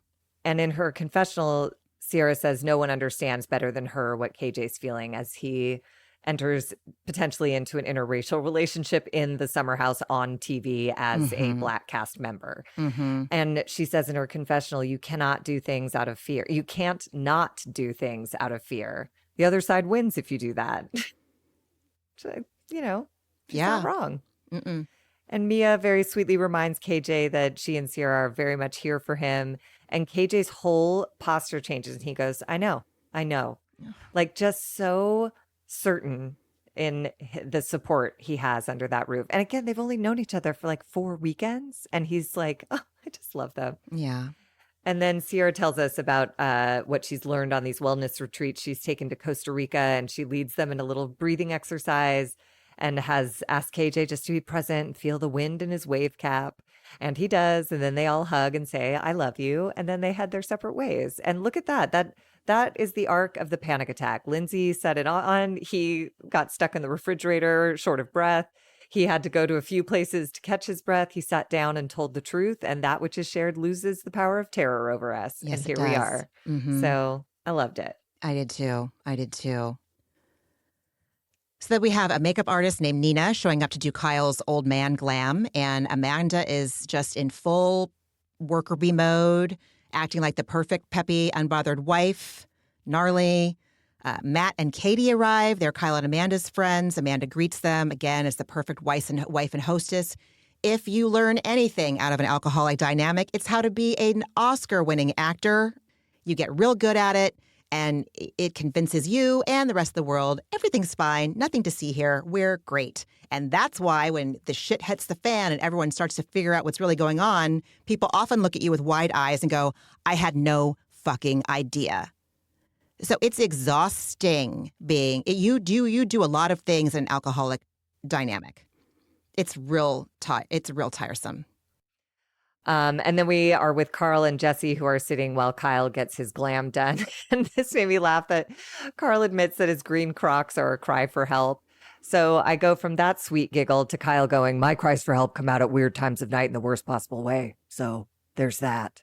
And everyone is just, again, in total silence, sitting absolutely still. Amanda has entered. Kyle can't see her, but she's like squatting on the floor, collecting shit in total silence. Like it just was, oh God. It's again, that alcoholic household dynamic of like, we've been told not to talk about this, but like, is that enough? What Kyle said, that's not enough. So should somebody say that kind of flippant comment is not going to cover what the hell went on last night, dude, but we're just agreeing not to talk about it today? I don't know. It's so uncomfortable. Everything's so uncomfortable.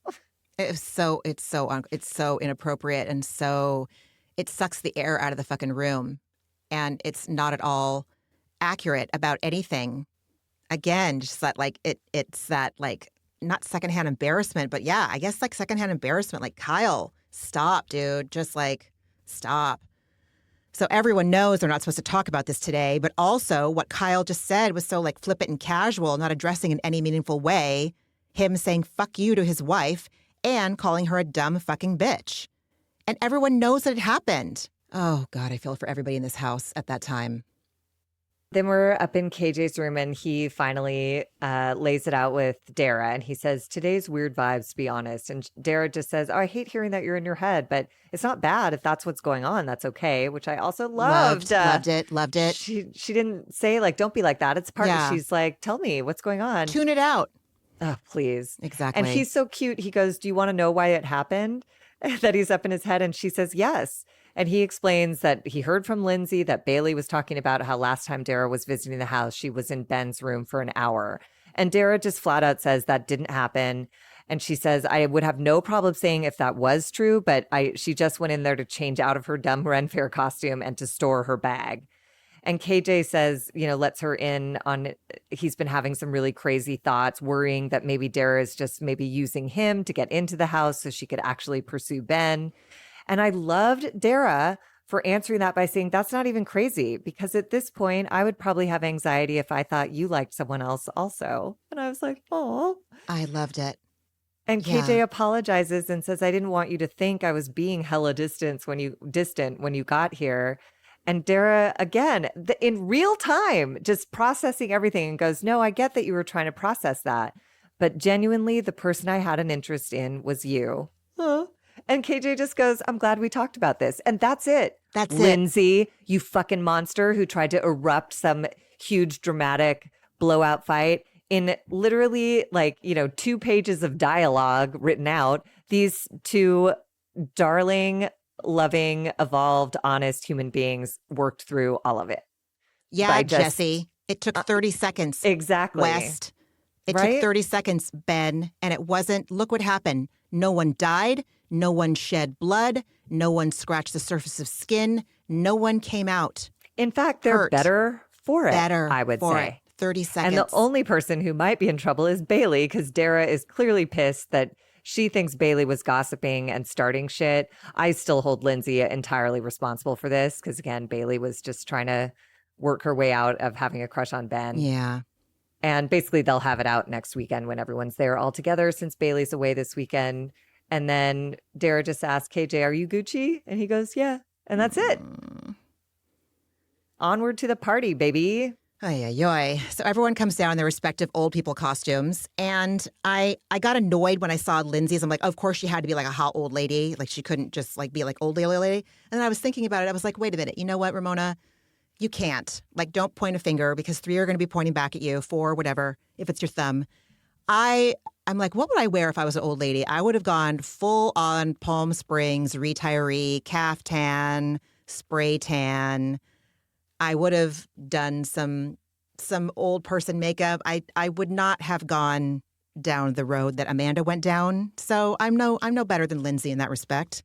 But Lindsay is a real fucking dick when she says to Carl, "Did you spray your hair gray? Because everyone loved it when you did it 2 years ago." Like, A, what are you doing remembering So embarrassing. It's embarrassing and very indicative of where she's at. And she's like, it comes out in this super mean, bitchy way. But as someone, and by someone I mean me, with my coping skills, if I've got the wrong part in the driver's seat, I'm going to say something shitty like that too. Yeah, but she's so satisfied with herself, but it does nothing. Because she's nothing. Like, "Do you spray your hair gray? Because everyone loved it when you did it 2 years ago." And Carl goes, "I guess that had something to do with it." And she goes, "Ha, I knew it."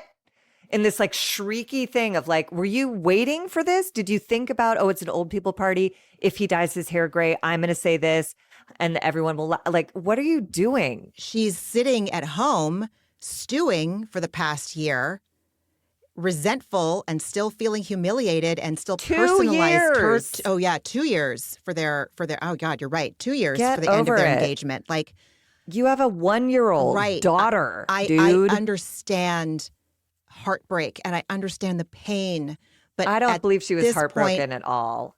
I think yes, she's working on pure saving face from humiliation. That's all she felt. I don't know if that's all she felt. I'm saying that the way it came across is that she felt humiliated, and she's going to be damned if she's going to let Carl Radke humiliate her. But she is just humiliating herself with little jabs like that. It's not working. It's not doing what you think it's going to work because it was never real to begin with. Saving yourself from being perceived as being humiliated is already I keep saying fool's errand, but it's like it's an exercise in futility because it's not real. It's not real. That's not what happened. So stop trying to like solve a problem that didn't happen. And also Carl has moved on. Yeah. Like he literally like didn't know what you were talking about. It's not like you're living in the past, I didn't know what she was Lindsay. talking about. What Nobody she was talking does. about. I know if she was to make a jab about his skinny ass white fucking jeans, fine. But I don't remember him spraying his hair gray 2 years ago. I don't know. These are only things that like a hung up girlfriend, ex-girlfriend remembers. Same with the zebra outfit, which was some loose reference to those animals that used to be in the summer house. And Lindsay and Carl brought the zebra home to their New York apartment with them. I don't think every time Carl sees black and white stripes, he goes, "Lindsay." No, God. Honey, it's been so long. Like, oh my God. And then in the kitchen, everyone gathers around the island. And I thought this was cute. Amanda with everyone in their old makeup toast to Summer House season 53. And I thought that was really cute. And then the party starts and the guests arrive. They're all dressed normal, which was so bizarre to see the cast in old people clothes and then just regular old summer people. The camera operators got an amazing shot of the women literally flocking around West like pigeons flock around a piece of bread. They were descending from all angles and touching him and touching his Mrs. Doubtfire boobs. And he literally was screaming, "Consent, guys, consent first." Like everyone was just, it was really, I don't know. Those are the moments where I'm like, well, fame does have its drawbacks. Like people really feel like they can just come on in, race toward you and touch you. Bleh. Consent, guys. Consent first. Poor West. Oh, my God. So Jesse and Wes are talking. Jesse's costume, it was so low effort. It didn't read. It was not, just commit a little bit. It's what he wears anyway. Exactly. And then he like sort of put And some he kind powder in his stubble. Exactly. Tried That's to it. like make it gray. It was so lame. It was really disappointing. So Wes is praising Sierra's costume. Which was amazing. She had these like big, fake, low-hanging, long, giant boobs and like the most committed old person face makeup. Yes. She looked great. Speaking of committed, like the way she maneuvers herself backwards on the stairs. She's got her oxygen tank. It was great. I love the way Sierra approaches the costume parties. I really, really do. And her joy in it when she was getting ready in that little sequence and she has her wig and her old lady face makeup on and then just her like gorgeous body in a bikini before she has her costume on. And she's like looking at her face in the mirror going like, I still got it. Like bouncing around. Like she's so cute. Like she actually gets a kick out of this. I love seeing her have fun and be free. Too. It really is it's such a joy to watch. So Jesse tells West, it's weird that Amanda's treating it like a normal day and kissing on Kyle and being nice. And Jesse shares that he was not expecting Sierra to tell them that she thinks that they should split up. And West says that after knowing these guys for 3 years, there's never been a moment where I felt like I really get why they're together and why they should go the distance. And that was pretty, I don't want to say it was like uncharted territory, but that was a statement. That was the fuck you was a line in the sand for West and it's done. That's it. There's no membrane there to move through. It's over. So he's like, and now I will say what I've thought all these 3 years. I've never seen a moment where I'm like, those guys should be together. Right. It's always been fraught. It's always been terrible. It's always been everybody else's problem. And last night I saw a thing that I'll never unsee and I'll never forgive. And that's fine. I'm fine with it. I love Wes for being like this. And it's such a sharp contrast because Jesse is like, well, all marriages have troubles. I've seen them kiss or hug sometimes. And West, again, I've never seen this side of him. He just looks out. He just looks at Jesse and gets this like sarcastic tone in his voice, like, yeah, that shouldn't be a novelty. That should be the rule, not the exception. And then he tells us, for all of the bad, I want to see more good. I thought that was so deep. And I'm glad he said that to Jesse, who was like silenced, because it's like, there is so much bad. And the good only comes when like a Cartier watch enters the conversation. Like, it's dark, dude. And the fact that Jesse is like, well, all marriages, it's like, this isn't all marriages. This is abusive. This is a mess. This is not something to back away from. And yeah, I'm with West. Team West. Same. Suddenly. It's been, he really, I never he thought showed I'd hear us. myself say it. He showed us. And I don't think that he had any time or space to cultivate or kind of like contrive this for us. This you was can tell he's authentic legitimately in him. Shell-shocked. And it's like, I can't relate to anyone who does not see this as a black and white issue, period. And he says in his confessional, I've witnessed nothing that will ever make up for what she went through last night.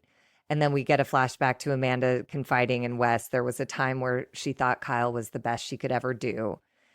And then West continues his confessional saying, also, if I see someone giving a nice fucking gift to someone, it's probably because they're fucking shitty in every other way possible. And then we get an image of the Cartier watch. And Jesse asks if Wes is going to say something. And he says he has to. He cares about them both. They all live together. He needs to speak up. And I can't wait to see it. And I think it leads to what has been teased in all the trailers. Because I think everybody, Carl, West, anybody with a conscience is not going to be able to tolerate Kyle trying to justify what the hell they all saw. And it's on camera. Yeah. So like the fact that Kyle isn't like checked into rehab yet is really stressful for me. I don't see that coming anytime soon. I know, but we didn't see it coming with Carl either. It takes what it takes. Like, I hope there's a redemption arc ahead for this guy. But I do too. Not yet. I do too, dude. Seriously. Oy, oy, oy. What else did you watch this week? Let's see. Beverly Hills, again, could not even tell you what happened. Started season 3 of The Gilded Age last week tonight, and whatever the name of the weekly news show is on HBO as well. It's good. Anyway, I'm sure there must have been more, but I can't remember what it is now. Oh, I know I wouldn't want to watch a lot of TV. It's because my friend was in town visiting, so we didn't watch a lot. Yeah. That's right. That's right. Yeah. How about you? I didn't watch a ton of TV either, but I got my standard Bravo shows in. It's so sad. I've really fallen off Beverly Hills, but I'll get back on. I listened to some podcasts that talk about it, so I'm up to speed, but it doesn't sound like anything's happening, if I'm being honest. It sounds like the same conversation over and over again about Amanda writing a book, being in a call. I don't know. I just am like, is this And Kyle a talking show? a lot of shit about Dorit. Yeah. Great. So it's more of the same. It's very I'll eventually get caught uninspired. up. But I've really been enjoying Below Deck Down Under. And then I've been watching the Southern shows, Southern Charm and Southern Hospitality. And the Southern Charm is now concluded. The reunions happened. Maybe there is one more installment of the reunion. Anyways, Craig's a mess. Again, another person, yeah, who like really had a redemption arc when he surrendered substances and now he's back in bed with them. And man, he is nuts.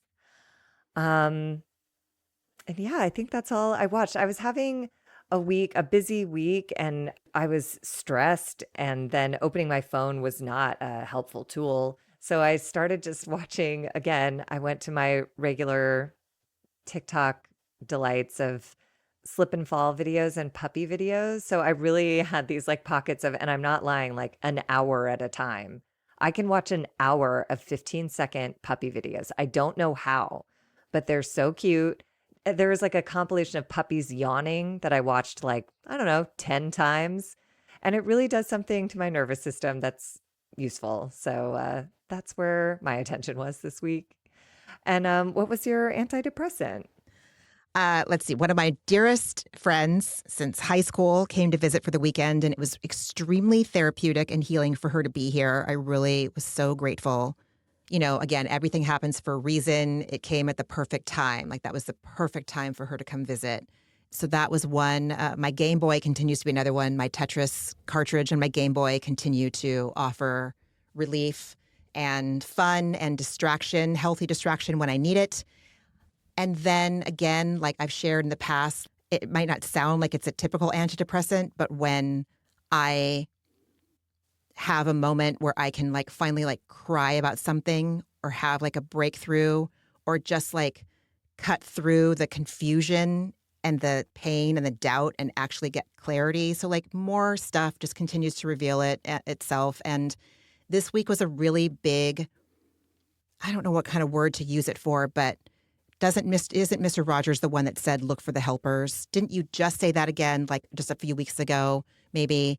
Well, the helpers just showed up this week, and I will give myself credit for asking for help. I did ask for help. I just didn't know where the help was going to come from.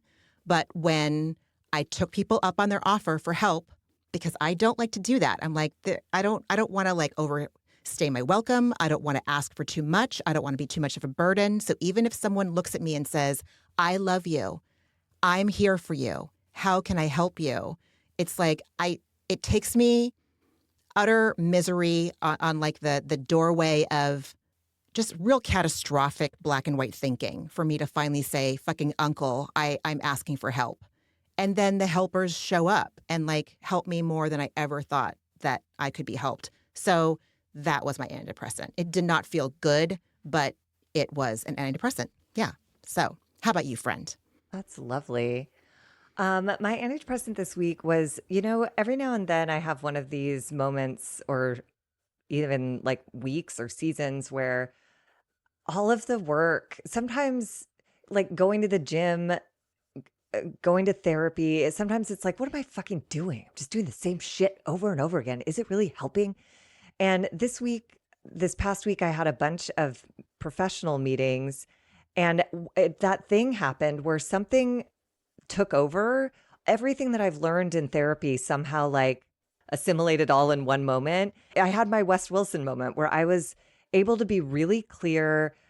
I was not going to be like taken advantage of. I was able to state what this is actually about and what we need. And in one case, it was met with resistance. And in one case, it was met with like, oh, I had no idea. Let me send you a revised proposal and we'll talk through that next week. And I was like, oh my God.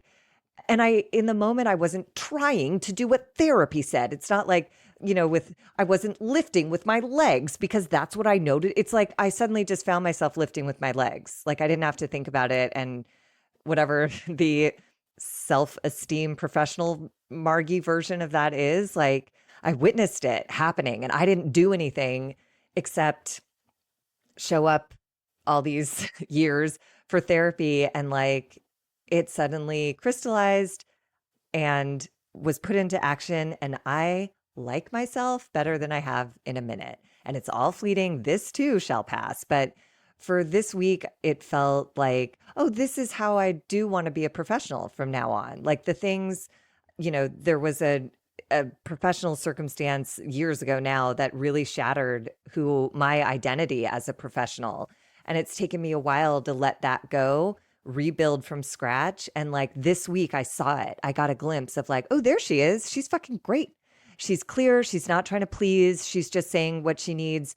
And it's not fun when it's not received well, but literally 2 days later, it was received with like someone else extending a hand even further than they had in the first place. So like, it's hard for me to believe that is like a possibility. But then in those moments when it happens, it feels important to acknowledge it because it'll fade away again. It's all, everything comes in waves. But last week I saw a like new growth. It's spring. I saw new growth and I was like, I like that plant.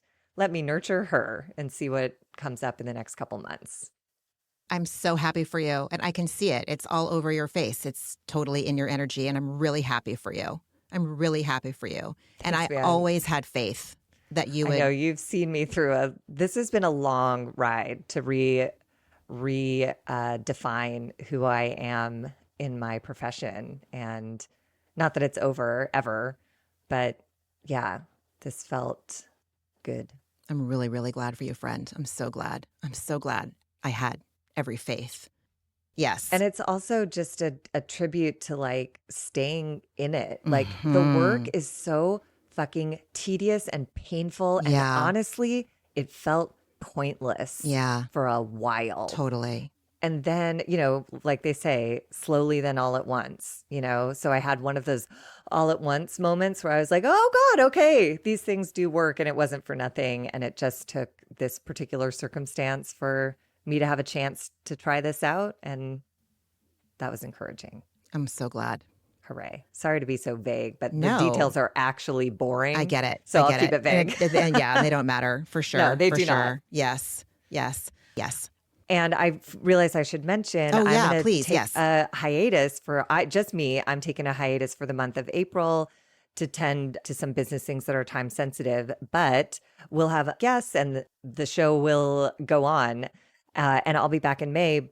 I can't imagine what lies ahead in the season of Summer House. So I'm sure I'll be calling you along the way anyway, just to like process.